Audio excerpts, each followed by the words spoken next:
السلام عليكم ورحمة الله وبركاته. اللهم صل وسلم وبارك على سيدنا ونبينا محمد صلى الله عليه وسلم. تعالوا نعمل النهاردة ميني باتيه. ايه رأيكم؟ يعني حاجة صغننة كده، باتيه بس صغنون كده، ولا تقولي لي كعب الغزال ولا تقولي لي اي حاجة. انا عملته بالجبنة. شايفين مفرغ ازاي من جوه وشايفين مورق ازاي، حلو قوي وطريقته جميلة جدا. بصوا شايفين، انا بشوفه كده بيتفتح نفسي تاني، ببقى عايزه اروح اجيب تاني واطلع واكل كده. انا طبعا شلتهم في الاكياس وحطيتهم في التلاجة في الفريزر، لكن لما باجي اطلعهم بطلعهم قبليهم كده بيوم ولا حاجه بالليل يعني. وبروح لا اما تحطيها في الفرن كده ثواني، او لو عندك ميكروويف تسخنيهم في الميكروويف. بصي، بجميع الطرق. انا عماله ادور على الشوكولاته تاهت في ال في البلح ده بلح على فكره، وانا مفصصاه وعاملاه بزبده كده، وعاملاه زي بالظبط العجوه. بس دي الشوكولاته بقى، دي الشوكولاته دي اللي لقيتها هي يعني هي في شوكولاته بس قليله، العجوه هي اللي اكتر. والعجوه طعمها تحفه تحفه تحفه، مغذيه جدا للاولاد، ويعني حلوه قوي ليكم. خلاص، انا همدي هنا بقى ايه، هقول لكم واحده واحده. عندي كوبايتين حليب، انا هحط كده كوبايتين حليب في الاول، وبعد كده هحط بقى نص كوبايه كده واخليها على جنب. وعندي هنا معلقه ونص خميره فوريه، معلقه ونص كده من اللي هي الكبيره دي، يعني معلقه ونص. وهنا كوبايه حبه يعني كوبايه زيت، برضو كوبايه زيت بس مش كبيره، يعني كوبايه الزيت كده اللي هي لو عندك كوبايه كبيره حطي نصها. وبيضه، وطبعا مننساش الخل. واقلب بقى كويس جدا. نسيت اقول لكم كمان كوبايه سكر كده. السكر طبعا بيبقى حلو جدا في المعجنات ومع الخميره كمان. والفانيليا، حطيت كيسين فانيليا كده. وهقلب بقى الخليط ده كله مع بعضه، واروح حاطه عليه بقى كيلو دقيق. أنا النهارده هعمل الكميه ما شاء الله اللي انتوا شفتوها دي بكيلو دقيق من الدقيق ده. هنا طبعا انا زي ما قلت لكم هخلي بقى نص كوبايه كده على جنب، او كوبايه الا ربع كده. هي نص كوبايه، خد كوبايتين ونص بالظبط حليب على الكيلو اللبن. وهنا مش باكو فانيليا، نص باكو فانيليا، يعني معلقه فانيليا بيكنج باودر، معلقه بيكنج باودر صغيره. تمام. وهقلب بقى كويس قوي قبل ما احطها على العجانه. انا ايديا وجعاني فمش قادره اعمل بايديا، فانا هحطها في العجان واخليه يعني هو يشتغل معايا النهارده بقى، هو يساعدني النهارده. خلاص، اعمل بس انزل كده اللي على المعلقه واحطها. انا بكلمكم يعني عادي، يعني معلقه والكلام ده كله، فما يعني مش عايزين نكلف نفسنا بنتكلم تلقائي كده، ما فيش اي مشكله. هنا زي ما بوريكم اهو، كوبايه الا ربع كده حليب، برضو مخلياها على جنب، على اساس ان انا اخد منها على القد كده، احط حبه حبه اشوفها هتاخد قد ايه. على فكرة ده حليب، وكنت طلعته وجيت اسخنه لقيته ان هو عمل زي الزبادي كده، فما يجراش اي حاجة خالص، هتعملي بيه عادي. انا هنا هحط معلقتين زبدة على سمنة، علشان هي دي بقى اللي هتنعمها لي وهتخليها لي كده ناعمة قوي، وهوريها لكم دلوقتي. العجينة بتاعتها دي سهلة جدا جدا. انا بقول لكم هنا ان انا خلاص فاض، يعني انا خدت نص الكوباية كده، وفاض ايه حبة الصغيرين اللي انتوا شايفينهم دول. هفضل بقى كده اساعده لحد ما يلملي خالص، ولحد ما يفصل من العجان. اهم حاجة في المواضيع دي كلها هي العجن، يعني العجن هو ده اللي بيخلي لك الحاجة تطلع مظبوطة وحلوة. خلاص، ما شاء الله، لا حول ولا قوة إلا بالله، ناعمة وجميلة جدًا وزي الفل، وهاوريها لكم برضه بعد ما نطلعها، هاركنها بقى على جنب كده، يعني أغطيها وأقعدها ساعة. خلاص، قعدتها بقى ساعة هنا، باقول لكم أنا عندي جبنة هنا خليط، وعندي الجبنة المثلثات دي يعني هاحطها على بعضها، وأحط كمان معاها معلقة زعتر. الزعتر برضه بيخلّيها جميلة جدًا. أنا على فكرة خدت هي كانت العلبة هنا، بس ما قضِّتش، يعني جِبت بقيتها، يعني هي علبتين مع بعض اللي هي بيبقى عرض ده. دي كانت علبة، وبعد كده كمّلت بقى زوّدت عليهم العلبة التانية. على حتّة جبنة عندي كانت كده، وفيها إيه الأسمر اللي أنتم شايفينه ده، دوّة حبّة البركة وزيتون. هاحط كده حبّة الزعتر دي بقى بتخلّيها طعمها تحفة جميل جدًا، وريحتها بتبقى حلوة أوي، أوي، أوي. إذا كانت البيتزا أو المعجنات، يعني أي نوع من المعجنات بتحطيه فيها الزعتر بيبقى جميل أوي. خلاص كده أنا هاطلّع بقى، أنا ما قعدتهاش كتير أوي، فهاخدها كده. طب هاقفل علشان بس اللي بينادوا دُولة.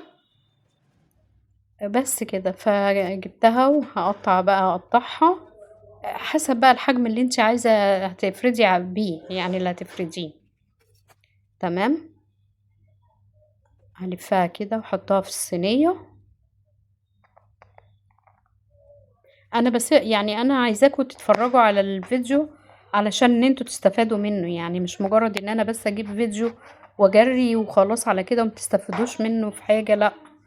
يعني برضه نبقى عارفين إحنا بنعمل إيه. هو الفيديو ده النهارده طويل شوية، وأنا آسفة جدًا إن هو طويل كده، بس عشان يعني أفهّم البنات اللي متجوّزين جديد وكده، أفهّمهم إن الحاجات دي لازم يبقى يعني إن الواحد يعرّفهم يعني الحاجة تتعمل إزاي، من غير ما يكون يسرّع ما يفهموش حاجة من اللي إحنا بنقوله.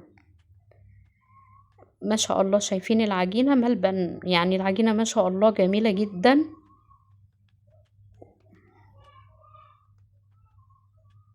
أنا قُلت بدال ما أعمل كيك وكده، فقُلت ما هي يعني أنا الحكاية كلّها كلّفتني إيه، 3 بيضات وكيلو دقيق والسمنة طبعًا من البيت والحاجات دي كلّها.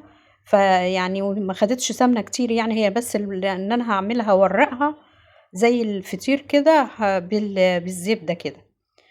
هاعملها بالزبدة كده علشان إيه، تدّيني توريقة كده من جوّه، وتبقى يعني ما تبقاش أنا مش عايزاها فينو، أنا مش عايزاها فينو، أنا عايزاه اللي هو الباتيه كده اللي بيبقى عامل زي كأن فطير.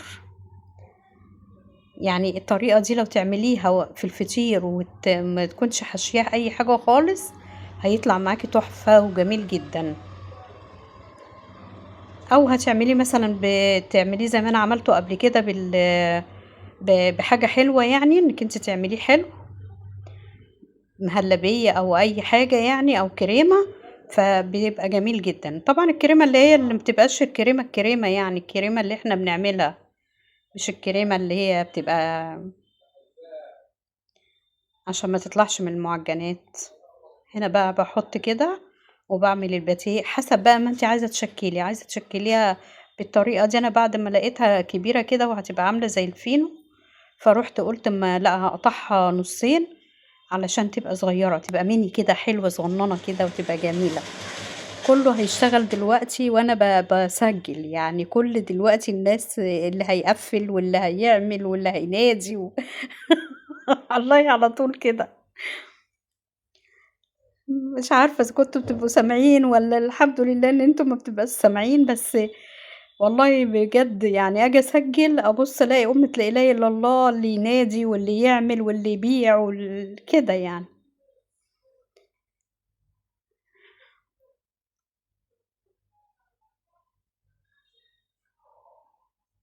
في على فكرة أنا عملته كنت نسيت إن أنا أعمله، يعني أعمله بالزبدة، فما ما تركّزوش، ما فيش مشكلة، طلعت زي الفل برضه، يعني حتى لو أنتِ مش عايزة تعمليها بالزبدة بتطلع برضه زي الفل، ولو عايزة ما تعمليهاش باللبن من الأساس خالص، خالص، وتعمليها زي الفران بمَيّة، ما فيش مشكلة خالص برضه هتطلع معاكِ زي الفل.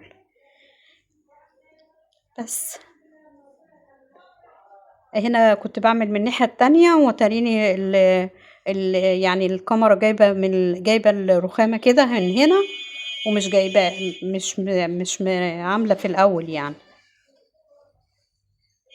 لازم تقفليها كويس ولازم تخلّي القفلة من تحت علشان ما تتفتحش معاكِ، عشان الباتيه ما يتفتحش أو أي حاجة بتعمليها ما تتفتحش. على فكرة أنا عملت في صينية وطلعت زي بالضبط كده اللي أنا كنت عملتها خلية النحل اللي قبل كده، فطلعت جميلة جدًا بس عاملة زي خلية النحل مش باتيه خالص، يعني أنا هاوريه لكم في الآخر أو في أول الفيديو لأ، لأ أنا هاوريه لكم في الآخر عاملة إزاي، يعني عملت زي خلية النحل كده بس باتيه مش عارفة إزاي يعني.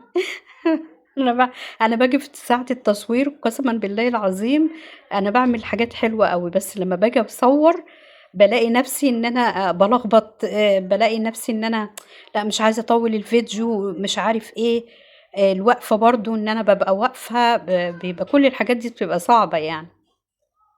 أهو كده خلّصت، ونعمل بقى إيه، نجيب بقى العجوة والّا لسه؟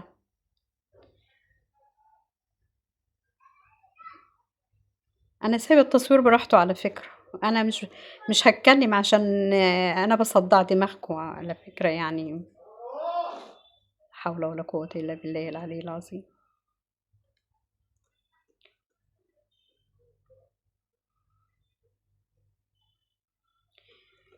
اللهم صل وسلم وبارك على سيدنا ونبينا محمد صلى الله عليه وسلم. شايفين بقى الجمال، شايفين على فكرة البلح ده أنا اللي زي ما باقول لكم أنا اللي عاملاه في يعني أنا اللي عاملاه، فطعمه تحفة جدًا، يعني بقى ولا تقولي لي العجوة اللي بتيجي من برّه ولا لأ، دي أنا عاملاه بلح لا حول ولا قوة إلا بالله.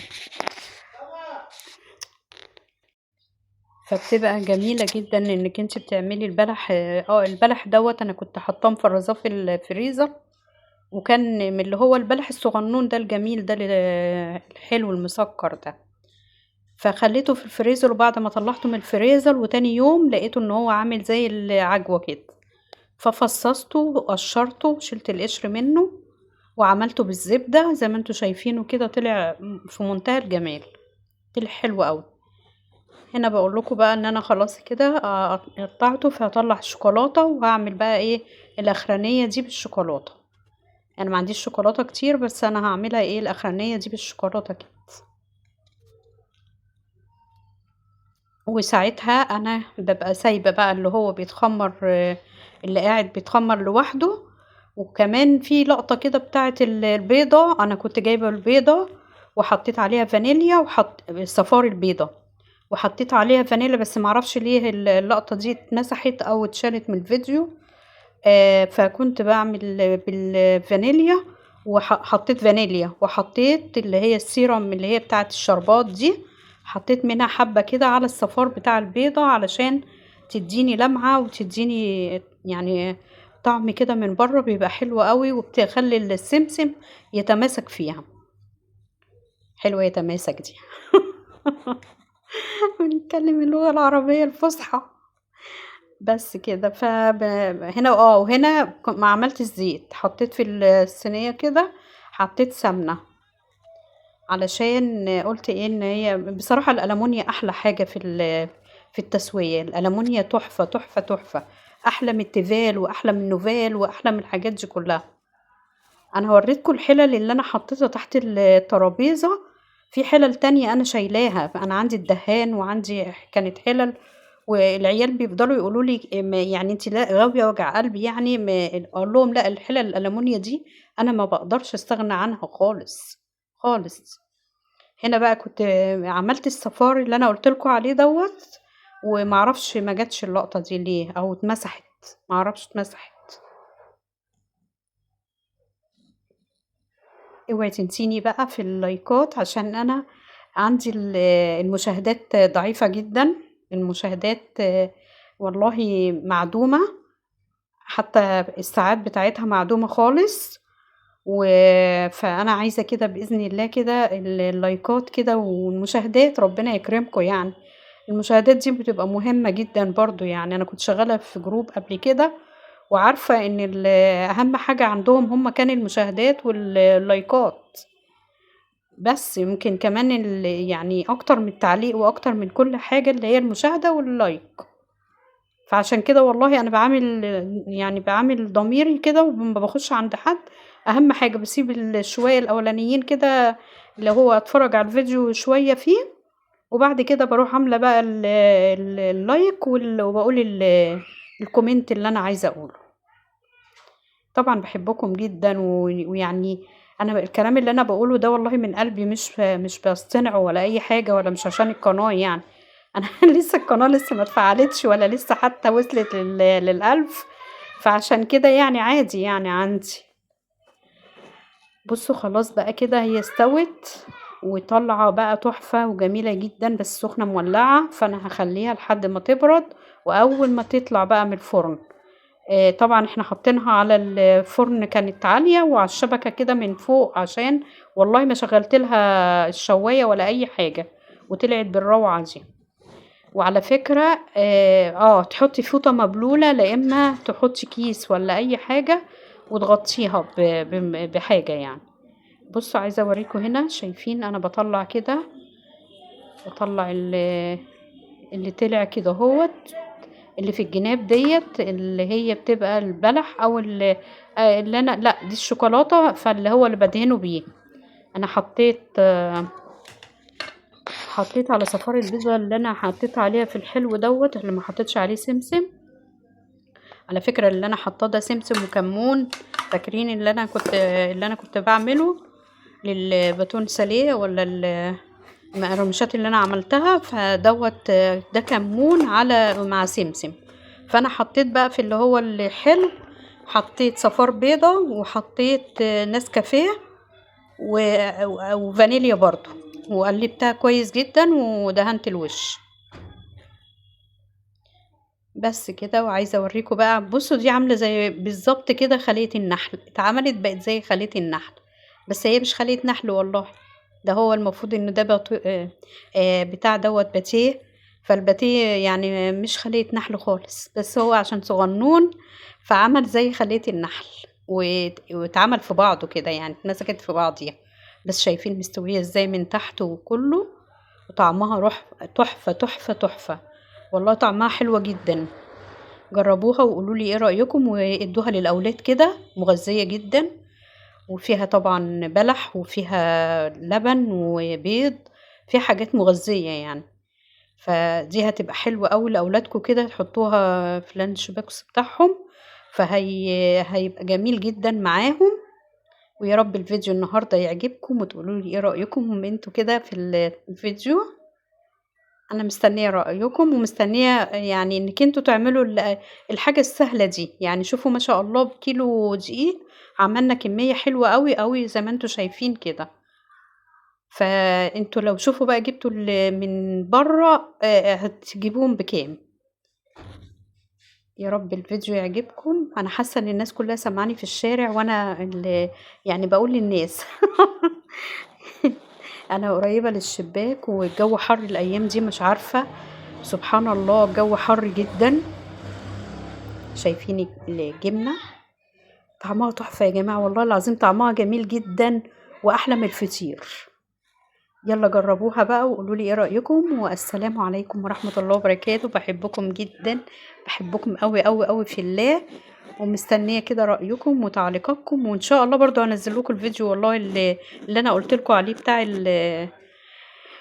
بس انا عاملاه كل حاجه، بس مسجلتهوش، فمستنيه بقى باذن الله كده هنزله لكم. بس ادعوا لي والله، مش عارفه، جايلي احباط كده وملل كده من التصوير، بس الله المستعان. ان شاء الله باذن الله هنتغلب على المواضيع دي كلها. مرينا قبل كده بالفترات دي. الشوكولاته الروعه جميله جدا فيها، الشوكولاته اللي هي الجامده دي، اللي هي بتبقى بالربع والكيلو والكلام ده كله. السلام عليكم ورحمة الله وبركاته. مع ألف سلامة، بحبكم جدا في الله، وقولوا لي ايه رأيكم. ما تنسوش اللايك.